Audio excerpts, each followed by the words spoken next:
Hello दोस्तों, good morning all of you. आज हम आप लोगों को क्लास 10th वालों को साइंस में मॉडल पेपर बताते हैं। देखिए कौन सा क्वेश्चन कहाँ से आता है, कौन से लेसन से क्या आएगा, ये सब कुछ हम आपको बताने का प्रयास करते हैं। तो सबसे पहले हम आपको केमिस्ट्री बताते हैं। क्या बताते हैं? केमिस्ट्री।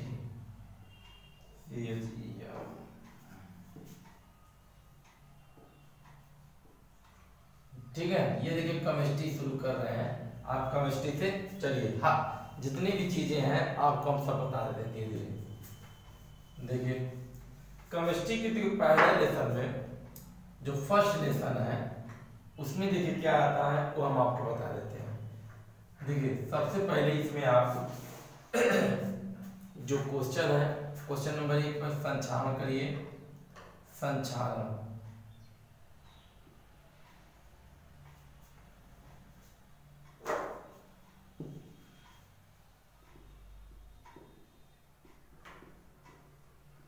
ठीक। नंबर 2 पे विपरीत गणिता करिए।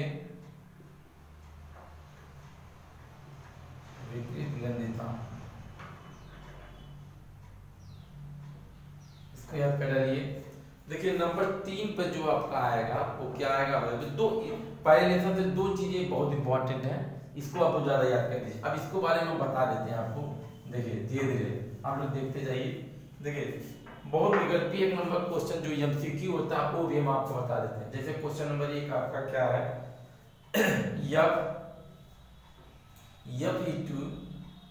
Fe2O3 प्लस 2Al, देखिए फिर उसके बाद क्या है? 2Al2O3 plus 2Fe plus 2Fe। अभी पूछ रहा है, ठीक है, कि अपक्रिया किस प्रकार की है। यह अपक्रिया किस प्रकार की? यह अपक्रिया, ठीक है, अपक्रिया किस प्रकार की है? किस प्रकार की है? तो इसका आंसर आप क्या लिखेंगे? यह अपक्रिया किस प्रकार की है? देखिए अपक्रिया किस प्रकार की है?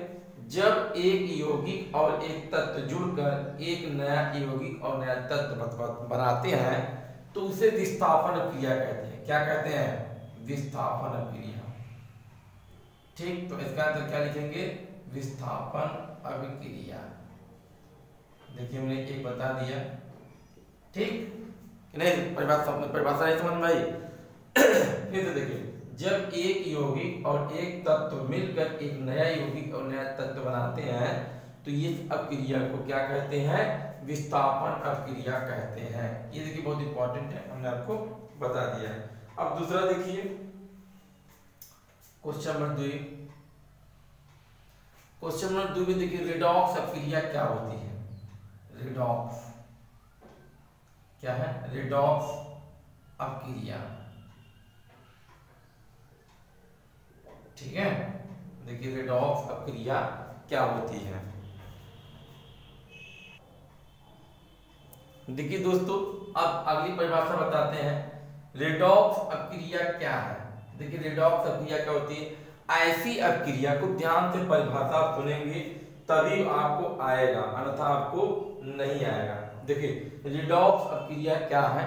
ऐसी अपक्रिया, ठीक है, ध्यान, जिसको ना आता हो लिख लेगी, ठीक है। ऐसी अपक्रिया जिसमें ऑक्सीकरण और अपचयन, फिर ध्यान सुनिए, ऐसी अपक्रिया जिसमें ऑक्सीकरण और अपचयन दोनों एक ही साथ एक ही समय पर हो तो उसे रेडॉक्स अपक्रिया कहते हैं। फिर सुनिए, ऐसी अपक्रिया जिसमें ऑक्सीकरण, ठीक है, जिसमें ऑक्सीकरण, ठीक है, ऑक्सीकरण प्लस अपचयन, देखिए दो अपक्रिया होती हैं, ऑक्सीकरण और अपचयन।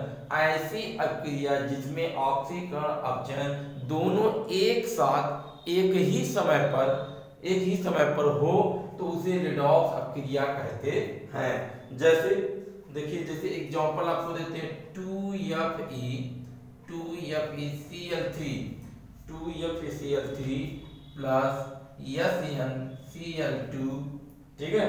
उसके बाद ये आपका क्या बना? 2Fe 2FeCl2 2FeCl2 plus SnCl4। देखिए एग्जाम्पल आपका है, अब इसको करना कैसे है वो आपको देखिए। जैसे यहाँ पर हल लिखेंगे, अब इसको हल करेंगे, FeCl उतार लीजिए, ठीक है, FeCl को उतार लेंगे। अब इसमें करना क्या है देखिए देखिए Fe के नीचे कुछ नहीं है, यहाँ 1 लिख लेते हैं, Cl3 के नीचे 3 है, 3 कर लेते हैं। तो इसका गुणा इसमें करते हैं, इसका गुणा इसमें करते हैं। जब इसका गुणा इसमें करेंगे तो इसका गुणा इसमें करेंगे तो क्या बनेगा, देखिए 2Fe कितना हो गया, 2Fe के बाद देखिए क्या 3 प्लस हो जाएगा। देखिए जब इसका गुणा इसमें करेंगे, देखिए Fe के 3 है और ये 2 देखिए उतार लेते हैं, प्लस ये Cl हो जाएगा, Cl माइनस हो जाएगा। देखिए कैसे माइनस हुआ, देखिए इसके 2 की गुणा 3 में करेंगे, 2 3 यहाँ 6 लिखेंगे, ओके। अब प्लस देखिए, अब ऐसे ये इसका भी करिए, SnCl2 देखिए 2 है, इसके नीचे देखिए यहाँ 2 रख देते हैं, इसके नीचे कुछ नहीं 1 लेते हैं, तिरछा गुणा करते हैं। तिरछा गुणा करेंगे तो आपका क्या हो जाएगा, Sn2 प्लस Cl माइनस हो गया, Sn2 प्लस क्या हो जाएगा, ये देखिए 2 ये 2 है तो इसका 2 यहाँ भी ले लेते हैं, 2Cl माइनस। उसके बाद क्या करते हैं, अब इसका भी ऐसे करिए, ऐसे इसका भी तिरछा गुणा आप करेंगे। देखिए यहाँ पर रख के आप चेक कर लीजिएगा, FeCl2 यहाँ 2 रखिए, यहाँ 1 रखिए, तिरछा गुणा कर दीजिए। तिरछा गुणा करेंगे तो आपका क्या हो जाएगा, देखिए 2Fe यहाँ 2 4 जो है 2 4 जो है 2 ये उतार लिए और Fe देखिए 2 ये उतार लिए 2 हो जाएगा। उसके बाद क्या बचा, देखिए इसका गुणा इसमें करेंगे, 2 दूनी 4 Cl माइनस हो गया, ठीक, ये समझ में आ रहा है। ऐसे इसका भी आप करेंगे तो Sn का 4 हो जाएगा, यानी Sn4 प्लस फिर यहाँ क्या हो जाएगा 4Cl माइनस हो जाएगा। देखिए तो समझ में आ रहा है कि नहीं आ रहा। देखिए अब इसको दोनों को जोड़ दीजिए, इसको और इसको जोड़ दीजिए। देखिए आप लोग दिखाई दे रहा है, देखिए दिखाई दे रहा है, ठीक है। देखिए इसको 6Cl को और 2Cl को जोड़ देंगे तो 6 और 2 8, और देखिए इसको जोड़ेंगे 4 4 जोड़ेंगे 4 4 8, तो ये चीज और ये चीज कट गई। जब कट गई तो आपको क्या बचा, आपका देखिए 2Fe3 प्लस और क्या बचा है Sn2 प्लस फिर क्या बचा है 2Fe2 प्लस Sn4 प्लस। देखिए आप लोग दिखाई दे रहा भैया एकदम, ठीक है।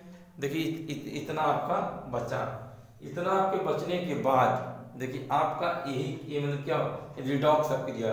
अब रिडॉक्स अपक्रिया में एक चीज ये शो करते हैं किसका ऑक्सीकरण हो रहा है, किसका अपचयन हो रहा है। तो ऑक्सीकरण किसका हो रहा है भैया, देखिए ध्यान से, देखिए ऑक्सीकरण किसका हो रहा है, देखिए 2Fe3 था, ठीक है 2Fe3। देखिए इसमें प्लस कितना चार्ज है, 3 चार्ज है। देखिए 3 से 2 हो गया, 3 से 2 मतलब घट रहा है। जब कोई चीज घटती है तो अपचयन हो जाती है, क्या हो जाती है, अपचयन, ठीक। अब ये से देखिए 2 से ये 4 हो गया, देखिए बढ़ रही है तो ऑक्सीकरण हो गया, क्या हो गया, ऑक्सीकरण हो गया। अब आपको समझ में आ रहा, देखिए आपको दिखाई दे रहा है नहीं, अगर नहीं दिखाई दे तो आप लोग हमें बताइए। देखिए ध्यान से देख लीजिए आप लोग एकदम, ठीक। चलिए अब देखिए अगर आपको आ रहा है अगली परिभाषा हम आपको बताते हैं। चलिए अभी आगे देखिए, देखिए एग्जाम में इसी तरह आएगा, आप लोग अच्छे से पढ़ेंगे तभी आपको आएगा, अदरवाइज आप लोग अच्छे से नहीं पढ़ेंगे तो आप लोगों को नहीं आएगा। अब हम बताते हैं आपको कौन सा, संक्षारण। देखिए बहुत इंपॉर्टेंट है संक्षारण, ठीक है। संक्षारण क्या है इसकी परिभाषा हम आपको बताते हैं। देखिए संक्षारण वह प्रक्रिया, ध्यान से बात जब सुनेंगे तभी आपको आएगा संक्षारण की, दिखाई दे रहा है ना, आपको। देखिए दोस्तों, अब बताना संक्षारण क्या है। संक्षारण की परिभाषा खूब बढ़िया से सुनिए, उसको लिख लीजिए, उसको याद कर लीजिए ताकि आपको आ जाए। देखिए, वह प्रक्रिया जिनमें धातु नमी तथा वायु से, ठीक है, वह प्रक्रिया जिसमें धातु नमी तथा वायु से अभिक्रिया के द्वारा धीरे धीरे नष्ट होती है। अभिक्रिया के द्वारा, सब लिखते रहिए, अभिक्रिया के द्वारा धीरे धीरे नष्ट होती है, उसे संक्षारण कहते हैं। एक बार परिभाषा और सुन लीजिए। वह प्रक्रिया जिसमें धातु नमी तथा वायु से अभिक्रिया के द्वारा धीरे धीरे नष्ट होती है, उसे संक्षारण कहते हैं। जैसे देखिए, जैसे, ठीक है, जैसे क्या है, नंबर एक में देखिए, लोहे की सतह पर जंग लगना। नंबर एक क्या है, लोहे की सतह पर जंग लगना। अब जैसे लोहा होता है, उसमें अगर नमी तथा वायु पकड़ता है तो धीरे धीरे जंग लग के क्या हो जाता है, वो जंग लगना ही संक्षारण कहलाता है। देखिए पॉइंट नंबर 2, नंबर एक पॉइंट समझ में आएगा, लोहे की सतह पर जंग लगना। नंबर 2, तांबे की सतह का हरी होना। नंबर 2 क्या है, तांबे की सतह का हरी होना। नंबर 3, चांदी का काला होना। देखिए नंबर 3 क्या है, चांदी का काला होना। नंबर 4, एल्युमिनियम धातु की चमक कम होना। नंबर 4 क्या है, एल्युमिनियम धातु की चमक कम होना। ठीक, समझ में आ रहा। ये 4 पॉइंट आप लिखेंगे तब संक्षारण की परिभाषा पूरी होगी। फिर एक बार आपको बता देते हैं, लोहे की सतह पर क्या होना, लोहे की सतह पर जंग लगना। नंबर 2, तांबे की सतह का हरी होना। नंबर 3, चांदी का काला होना। नंबर 4, एल्युमिनियम धातु की चमक कम होना। देखिए ये आपका संक्षारण हो गया। अब संक्षारण के रोकने के उपाय, देखिए कभी कभी एग्जाम में पूछता है संक्षारण के रोकने के उपाय। संक्षारण के रोकने के उपाय देखिए क्या है, वो हम आपको बता देते हैं। ठीक है, अगर आप लोग इतना बताइए, अगर लोहे में जंग लगता है, जैसे लोहे में जंग लग रहा है, मूर्छा पकड़, जिसको मूर्छा बोलते हैं, पकड़ा, तो आप लोग क्या करते हैं, कोई बताएगा, बताइए कोई क्या करते हैं आप लोग, किसको मालूम है बताइए। देखिए आप लोग उसमें पेंट करते हैं भाई, उसको रगड़ के हटाकर ग्रीस लगाते हैं, तेल लगाते हैं। तो सिंपली सी कॉमन सी बात आप लोग लगाइए। देखिए संक्षारण रोक, देखिए आप लिखिए, संक्षारण रोकने के निम्नलिखित उपाय हैं। नंबर 1, ठीक है, धातु की सतह पर पेंट करना। नंबर 1 लिखिए, धातु की सतह पर पेंट करना या ग्रीस लगाना। देखिए आपको ने बताया ना, जब मूर्छा लगता है, जंग लगता है, तो धातु की सतह पर क्या करते हैं, पेंट करना या ग्रीस लगाना। आप लोग याद ना करिए, देखिए बहुत सुन समझ के लिखिए। पॉइंट नंबर 2 में देखिए, लोहे की वस्तुओं को, देखिए लोहे की वस्तुओं को जिंक, ठीक है, लोहे की वस्तुओं को पिघले जिंक में डुबोना। लोहे की वस्तुओं को पिघले जिंक में डुबोना, ये पॉइंट नंबर 2 हो गया आपका।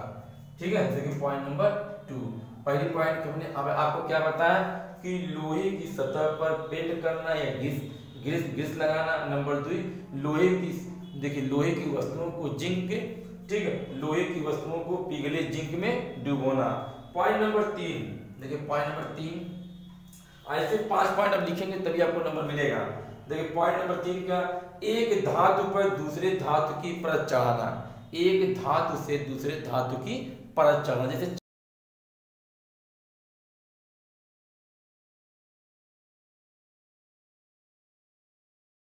दूसरे धातु की परत चढ़ाना। पॉइंट नंबर 3 हो गया।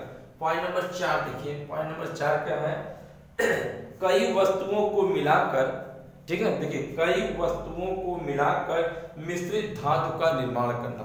कई वस्तुओं को मिलाकर मिश्रित धातु का निर्माण करना। देखिए पॉइंट नंबर 5, पॉइंट नंबर 5 देखिए, पॉइंट नंबर 5 का 4 भी लिख देंगे तो भी आपको नंबर मिल जाएगा।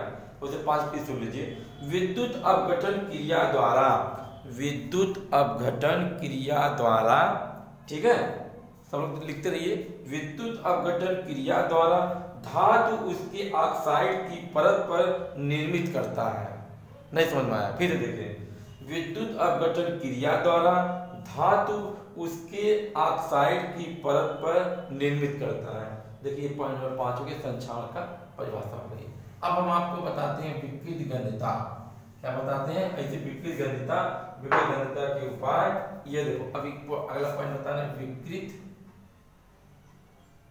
ठीक है, विकृत गंधता।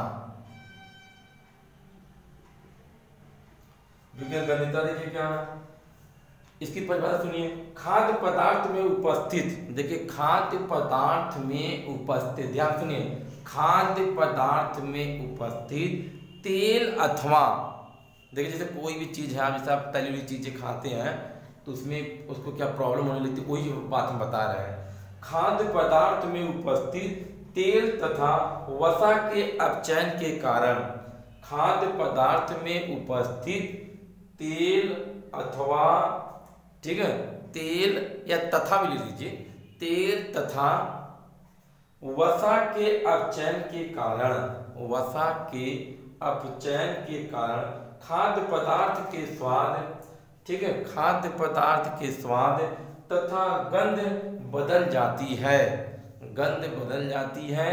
यह प्रक्रिया विकृत गंधता कहलाती है। ठीक है, खाद्य पदार्थ, फिर से सुन लीजिए, खाद्य पदार्थ में उपस्थित तेल अथवा खाद्य तेल तथा वसा के अपचयन के कारण खाद्य पदार्थों के स्वाद तथा गंध बदल जाती है। यह प्रक्रिया क्या कहलाती है? विकृत गंधता कहलाती है। अब समझ में आ रहा आपको कि नहीं समझ में आ रहा? तो विकृत गंधता की परिभाषा देखिए, जैसे विकृत गंधता, देखिए अब विकृत गंधता के रोकने के उपाय, देखिए विकृत गंधता के रोकने के उपाय क्या है? रोकने के उपाय, देखिए विकृत गंधता के रोकने का उपाय है खाद्य पदार्थों को वायुरोधी, पॉइंट नंबर 1 बता रहे हैं, खाद्य पदार्थों को वायुरोधी पात्र में ढक कर रखना, पॉइंट नंबर 1। पॉइंट नंबर 2, कम ताप पर खाद्य पदार्थों को हटाकर रखना, ठीक है, कम ताप पर खाद्य पदार्थों को ढक कर रखना। पॉइंट नंबर 3, आलू के चिप्स, देखिए आलू के चिप्स जैसे भोज्य पदार्थों को कम क्रियाशील गैस जैसे नाइट्रोजन के साफ पैकेट में रखना। ठीक है। पॉइंट नंबर 4, खाद्य पदार्थ तथा पके हुए भोजन को सीधे सूर्य के प्रकाश के संपर्क में बचाकर रखना। अगला पॉइंट, भोज्य पदार्थों में प्रतिऑक्सीकारक मिलाना, भोज्य पदार्थों में प्रतिऑक्सीकारक मिलाना। यार नहीं, ये विकृत गंधता हो गई। ओके, अब हम आगे बढ़ते हैं ताकि आप लोग आगे बढ़ाए, वीडियो बहुत बड़ा हो जाएगा एकदम। अब आगे बढ़ना है। अब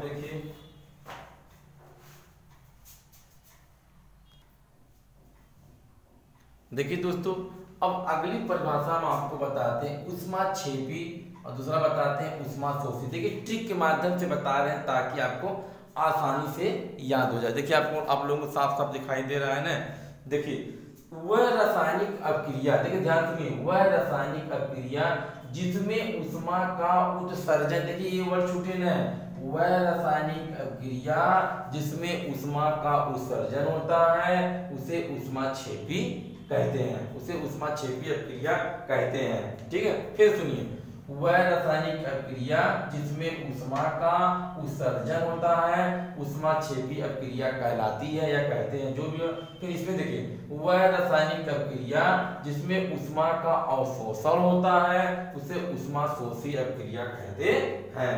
ठीक है, ऊष्माशोषी अभिक्रिया कहते हैं। देखिए एग्जाम में बहुत इंपॉर्टेंट बहुत आता है, दोनों की एक ट्रिक बताते हैं ताकि दोनों में एक कभी कभी एग्जाम में आता है तो आप कैसे पकड़ेंगे कि ये ऊष्माक्षेपी ऊष्माशोषी है। जैसे हम आपको एग्जांपल देते हैं, देखिए CaO, ठीक है, नंबर 1 पहले जरा बता रहे हैं, नंबर 1 CaO प्लस H2O, ठीक है, H2O, इसमें क्या होगा CaOH का hold, calcium hydroxide calcium oxide plus जल से जब क्रिया करता है इसमें क्या बनता है, ऊष्मा निकलती है। ठीक है, क्या निकलती है, ऊष्मा निकलती है। देखिए पहले दोनों लिख लें, आपको बता देते हैं। फिर देखिए क्या, CaCO3, ठीक है, CO3 प्लस ऊष्मा, प्लस ऊष्मा। देखिए दोनों में एक अंतर है, वो टिक के माध्यम से अगर आप समझेंगे तभी आपको आएगा, अदरवाइज आपको नहीं आएगा। Ca, ठीक है, CaO प्लस H2O।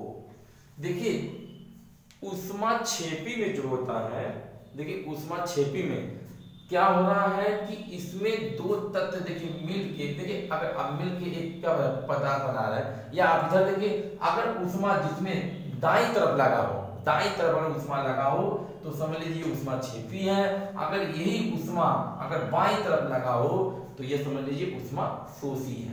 ठीक है, ये देखिए ये वाला है, और ये देखिए कौन सा, ये वाला है। देखिए कंफ्यूज मत होना, क्योंकि हमने परिभाषा बताया कि वह रासायनिक क्रिया, वह रसायन जिसमें ऊष्मा का उत्सर्जन होता है उसे ऊष्माक्षेपीय क्रिया कहते हैं।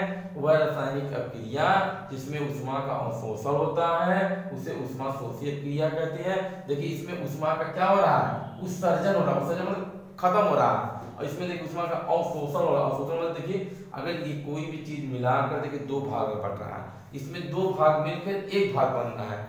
ठीक है कि नहीं, देखिए इस तरह ये ऊष्माक्षेपी ऊष्माशोषी हो गया। एक परिभाषा और बचा है तो आपका एक लेसन खत्म हो जाएगा, देखिए मिटा रहे हैं इसको।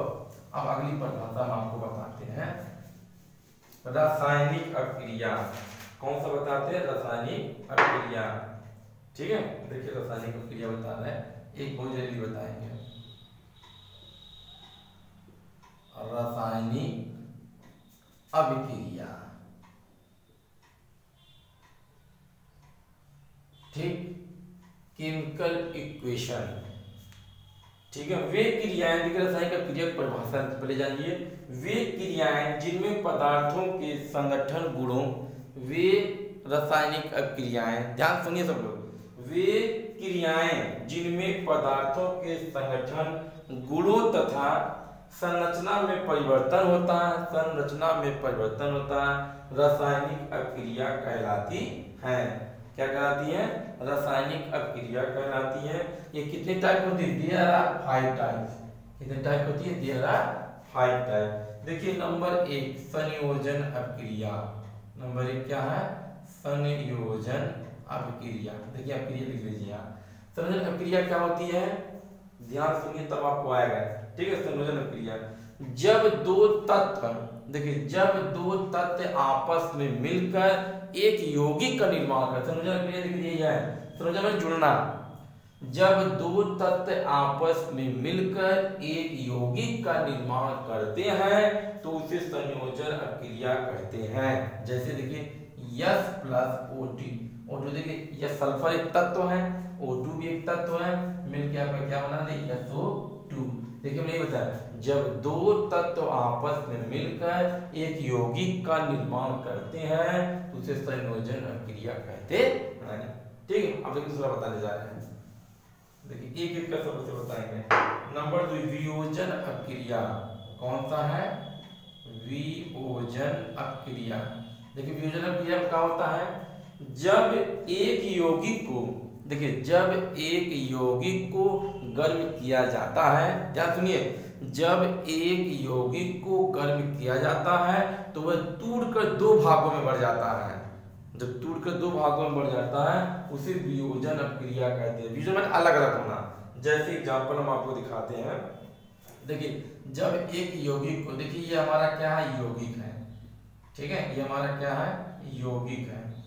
एक यौगिक को गर्म आपने किया, ठीक है, क्या कर रहे हैं, गर्म कर रहे हैं। देखिए आधी तीर गर्म करेंगे तो ये टूट कर दो भाग में बढ़ रहा है। किसमें बढ़ रहा है, H2 प्लस I2 में। देखिए बन गया। देखिए दो भाग, जब एक यौगिक को गर्म किया जाता है, देखिए यहाँ गर्म कर रहे हैं, गर्म किया जाता है तो टूट कर दो भागों में बढ़ जाता है। इसे क्या कहते हैं, वियोजन अभिक्रिया कहते हैं। देखिए मिटा रहे हैं। अब देखिए अगला बताते हैं, नंबर 3 विस्थापन अभिक्रिया। क्या बताते हैं, विस्थापन, विस्थापन अभिक्रिया। देखिए विस्थापन अभिक्रिया में हमने आपको बताया था, जब एक तत्व, देखिए जब एक तत्व एक यौगिक मिलकर एक नया यौगिक और नया तत्व बनाते हैं तो उसे विस्थापन अपक्रिया कहते हैं। हमने आपको बताया था ना कि जब एक तत्व, देखिए एक तत्व है, इसमें क्या मिला रहे हैं, एक यौगिक, देखिए ये यौगिक, ये देखिए ये तत्व इसी बोलते हैं। जैसे तत्व क्या है, देखिए hydrogen, nitrogen, sulphur, potassium, oxygen, ये सब तत्व होते हैं। और ये देखिए यौगिक क्या है, CuSO4, जिसमें दो चीजें मिली हुई हों, जैसे कॉपर सल्फेट। देखिए जब एक तत्व एक यौगिक मिलकर एक नया तत्व एक नया यौगिक बनाते हैं तो उसे क्या कहते हैं, विस्थापन अपक्रिया कहते हैं। तो देखिए एक नया तत्व कैसे बनेगा, जैसे ये क्रिया है, ये इसकी क्रिया करेगा तो ये क्या बनेगा, FeSO4 और प्लस आपका क्या बनेगा, Cu। देखिए यहाँ पर एक यौगिक, ये यौगिक था, देखिए एक यौगिक था, देखिए एक यौगिक था, यहाँ एक तत्व था। देखिए जब एक तत्व एक यौगिक मिलकर एक नया यौगिक बन गया, देखिए ये भी एक नया यौगिक हो गया, ठीक है, एक नया यौगिक, और देखिए ये क्या बन गया, एक नया तत्व बन गया। देखिए इधर तत्व में Fe था, इधर तत्व में नया तत्व Cu हो गया, इधर यौगिक क्या था, CuSO4 था, इधर FeSO4 हो गया, इसलिए विस्थापन अपक्रिया। ऐसे एग्जाम में देगा और पूछेगा कौन सा ये है, ठीक है। अब अगली परिभाषा बताते हैं, ठीक है, नंबर 3 के बाद देखिए 4 बताते हैं। देखिए नंबर 4 क्या है, उभय अपघटन अपक्रिया, उभय अपघटन अपक्रिया, ठीक है। उभय अपघटन कहता है जब दो यौगिक, ध्यान सुनिएगा, जब दो यौगिक, पहले देखो इक्वेशन लिख के आपको समझाएंगे तो ज्यादा समझ में आएगा। AgNO3 प्लस NaCl, ठीक है। अब देखिए इसमें एक, इसका देखिए दुई, इसमें एक, इसमें देखिए दुई, इसका अगर आप एक लेते हैं तो इसका दूसरा लीजिएगा, अगर इसका एक लेते हैं दूसरा लेते हैं तो ये क्या बन जाएगा, AgCl, क्या बनेगा, AgCl प्लस NaNO3। देखिए परिभाषा आपको समझ में आएगा। देखिए दोनों यौगिक है, ध्यान दीजिए, दोनों, जब दो यौगिक मिलकर दो नए यौगिक बनाते हैं तो उसे उभय अपघटन अपक्रिया कहते हैं। फिर सुनिए, जब दो यौगिक मिलकर दो नए यौगिक का निर्माण करते हैं या बनाते हैं तो उसे उभय अपघटन क्रिया कहते हैं। देखिए इसकी ठीक देखिए, इसमें एक है, देखिए इसमें क्या है, एक है, ठीक है, एक है, दो, जब इसका एक लीजिएगा तो इसका दो लीजिएगा, अब जब इसका एक लीजिएगा तो इसका दो लीजिएगा, तब आपका नया क्या बनेगा, नया यौगिक बनेगा। देखिए ये उभय अपघटन अपक्रिया हो गई, ठीक है। अब अगला 5वां जो आपका है वो क्या है, देखिए ऑक्सीकरण और अपचयन अपक्रिया। ऑक्सीकरण, क्या, ऑक्सीकरण और अपचयन की अपचयन अपक्रिया, ठीक है। ऑक्सीकरण और अपचयन अपक्रिया, देखिए यह अपक्रिया दो प्रकार से होती है, यह अपक्रिया दो प्रकार से, नंबर 1 ऑक्सीकरण, नंबर 2 अपचयन। देखिए दो प्रकार कैसे होती है, देखिए देखिए सबसे पहले आप इसको देखेंगे, ठीक है। इस रासायनिक अपक्रिया में ऑक्सीजन को जोड़ा जाता है। देखिए इस ऑक्सीकरण, इस, ध्यान से नहीं समझ में आ रहा, फिर से बताते हैं। देखिए इस रासायनिक अपक्रिया में, इस रासायनिक अपक्रिया में ऑक्सीजन को जोड़ा जाता है, ऑक्सीजन को जोड़ा जाता है और हाइड्रोजन को घटाया जाता है। इस रासायनिक अपक्रिया में ऑक्सीजन को जोड़ा जाता है और हाइड्रोजन को घटाया जाता है, ठीक, नंबर 1। नंबर दूसरा देखिए, अब अपचयन अपक्रिया में देखिए इसमें इसी का जस्ट उल्टा करना है। इस रासायनिक अपक्रिया में, देखिए इस रासायनिक अपक्रिया में ऑक्सीजन को घटाया जाता है, देखिए यहाँ ऑक्सीजन को घटाया जाता है, ऑक्सीजन को जोड़ा जाता है, हाइड्रोजन को घटाया जाता है, हाइड्रोजन को जोड़ा जाता है। इस रासायनिक अपक्रिया में ऑक्सीजन को घटाया जाता है और हाइड्रोजन को जोड़ा जाता है। इस प्रकार की अपक्रिया को अपचयन अपक्रिया कहते हैं, ठीक है। अब जैसे एग्जाम्पल के माध्यम से हम आपको समझाते हैं। देखिए एग्जाम्पल ही एग्जाम में आएगा कि आपको मतलब कौन सी क्रिया क्या हो रही है क्या नहीं हो रही। जैसे ZnO प्लस C, तो इसमें देखिए आप आगे बढ़ेंगे तो क्या बन जाएगा आपका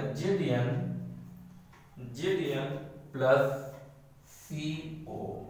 अब इस ऐसे देखकर आपको पूछेगा कि किसमें ऑक्सीकरण हो रहा है, इसमें किसका ऑक्सीकरण हो रहा है, किसका क्या हो रहा है, अपचयन हो रहा है।